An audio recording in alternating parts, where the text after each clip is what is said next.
AIMIM party के मुशीर तरीन खान ने बीजेपी पर और पूर्व मंत्री पर निशाना साधते हुए कहा कि रसोई गैस और पेट्रोल पर रेट बढ़ चुके हैं। अब महिलाओं का रसोई बजट और भी बिगड़ जाएगा। गरीब लोग पहले ही भूख की कगार पर पहुंच गए हैं। गरीब जनता पहले ही महंगाई की मार से पिस रही थी, अब महंगाई और बढ़ गई है, लोग भूखे मर जाएंगे।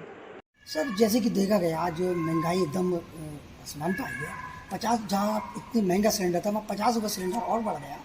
वहीं पेट्रोल पे भी दाम बढ़े। इस चक्कर में इस वक्त भी संसद में हंगामा हो रहा है, तो इस पर क्या कहना चाहिए? देखिए, यूक्रेन का जो मामला है उसमें पूरी दुनिया में तो असर है ही, लेकिन सबसे ज़्यादा असर हम अपने हिंदुस्तान के ऊपर मान रहे हैं, क्योंकि मेन मुद्दा जो है वो महंगाई का है। तेल के दाम बढ़ेंगे तो आम तरीके से महंगाई बढ़ेगी। देख लीजिए आप, गैस के सिलेंडर के ऊपर 50 रुपये एक साथ एक वक्त में बढ़ गए। फिर इसके साथ साथ अभी जो है पेट्रोल डीजल के ऊपर पैसे बढ़े और हमें उम्मीद है और बढ़ेंगे। तो ये हालात अगर होंगे तो कहाँ तक महंगाई पहुँचेगी और क्या हाल होगा उन गरीबों का जिनको अभी भी लॉकडाउन से जूझे हैं, कभी नोटबंदी से जूझ कर उभरे हैं। तो जैसे तैसे करके अब उनके कारोबार थोड़ा सा लाइन पे आने शुरू हुए थे, तो इस महंगाई की मार ने और ज़्यादा कमर तोड़नी शुरू कर दी। और आने वाला टाइम जो होगा वो मैं समझता हूँ कि मैं इसी बात की मुझे फ़िक्र है कि किस तरीके से गरीब आदमी जिएगा, कैसे अपने बच्चों को पालेगा, कैसे अपना कारोबार आगे बढ़ाएगा।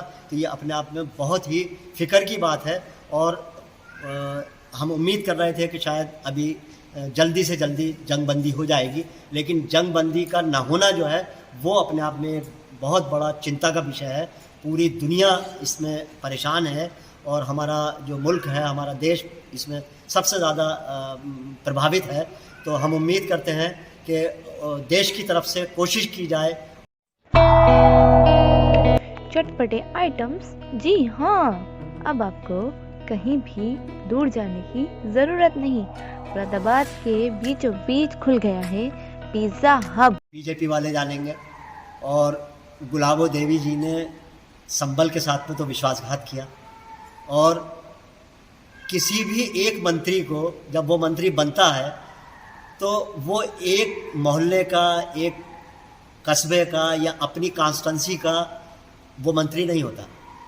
एमएलए भले ही अपनी कॉन्स्टिट्यूंसी का होगा वो, लेकिन मंत्री बनने के बाद में उनका जो बड़कपन है वो तभी बनेगा जबकि वो पूरे उत्तर प्रदेश को या पूरे प्रदेश को साथ में लेकर चलेंगे, तब उनका जो है उनका बड़कपन होगा। और अगर वो ये सोचे कि जिस कॉन्स्टिट्यूंसी से वो एमएलए बनी है उसी कॉन्स्टिट्यूंसी का उनके ऊपर हक है, उसी का काम वो करें, तो ऐसा जो है वो नहीं होना चाहिए। ये विश्वासघात है जनता के ऊपर। देश का जो प्रधानमंत्री है, देश के प्रधानमंत्री पूरे देश के प्रधानमंत्री होते हैं, वो किसी एक अपनी कॉन्स्टिट्यूंसी के प्रधानमंत्री नहीं होते। पूरा देश उनके ऊपर नज़रें लगाए हुए होता है और पूरे देश की जो वो आंखें होती हैं वो इस तरफ लगी हुई होती हैं कि वो हमारे प्रधानमंत्री हैं, वो हमारा भी काम करेंगे और हम उनसे हर तरह की फैसिलिटी लेने की के हम हकदार हैं। तो इसी तरीके से अपने जो हमारे जो मंत्री गुलाबो देवी बनी है, हम संबल वाले भी जिस तरीके से उनकी कॉन्स्टिट्यूंसी संबल के लिए भी वो काम करेंगी, संबल के विकास के लिए काम करेंगी, ना कि वो इस तरीके की गलत बयानी करें कि तुमसे रुक सके तो रोक लो, मैं तो ये भी लेकर जाऊंगी, मैं तो वो भी लेकर जाऊंगी। संबल से एक एक ऑफिस उठाकर वो ले गई। ये सरासर संबल के साथ में नाइंसाफ़ी है। संबल के लोग उनकी इस बात से बहुत ज़्यादा नाराज़ हैं और मैं उनसे यही कहना चाहूँगा कि आप हमारे उत्तर प्रदेश की मंत्री हैं और मंत्री थी या आप मंत्री आगे बनेंगी, तो हम उम्मीद करते हैं कि आगे को आप इस तरीके का हमारे साथ में जो भेदभाव है वो न रखें। सब लोगों को एक समान लेकर चले। जिस तरीके से काम आप दूसरी जगहों का कर रही हैं, उसी तरीके से आप के ऊपर हमारा भी हक बनता है। हम भी आपके उत्तर प्रदेश के हैं, हम भी आपसे उम्मीद करते हैं कि हमारे संबल को भी इसी तरीके से तरक्की मिले जिससे दूसरी जगहों पर मिले।